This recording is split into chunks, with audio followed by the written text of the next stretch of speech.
Hello, ECSD teachers, and welcome back for a brand new school year. To help us get started, I want to have a quick video to show you some tips and tricks and a little bit of housekeeping to get ready to use Google and Google Classroom for the new 2021-2022 school year. So the first thing you want to do is come on over to your Google Classroom, and you can see I got a busy place happening here. It's really important to note that all of these classes that I see means my students are also going to see those. So any of the classes that you are no longer using for this current school year, you're going to want to make sure that you're clicking your three dots and you're going to archive it. You will completely have access to all of the assignments and posts that you put in there, but the students can no longer interact or go into that learning space. Now, I know the temptation can be there to go into one of your classes and simply try to kick some students out and put new students in.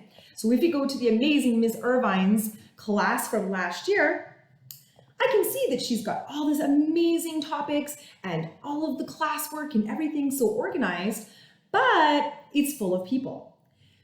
We don't actually want to try to remove all these students and bring new students in. That is going to cause a huge headache.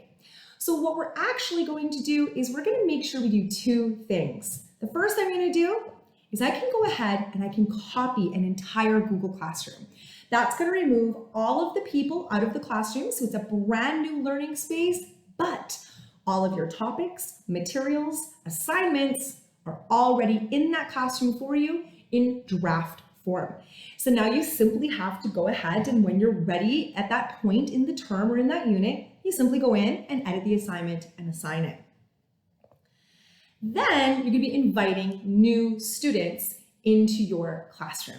So you're not using that for all of your, not removing old students and putting new ones in. You're going to make a copy of your classroom.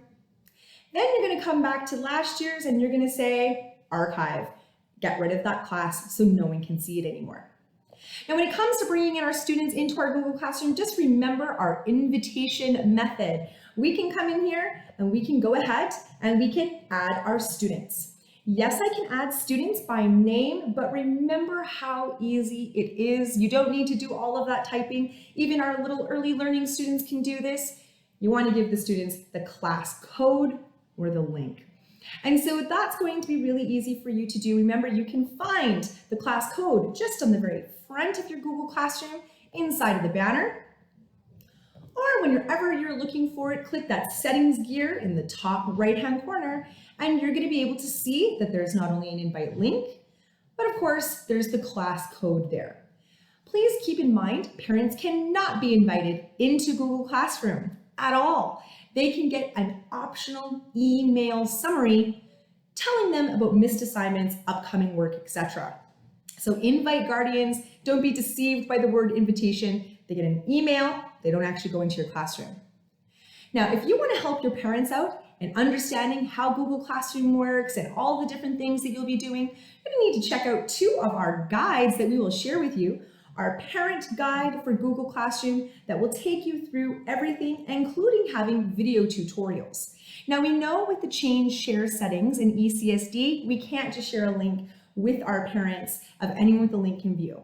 So you can directly share this with parents. You'll be able to invite them by name. Or you can tell parents, your child needs to be logged in at home, and then you will be able to see this guide.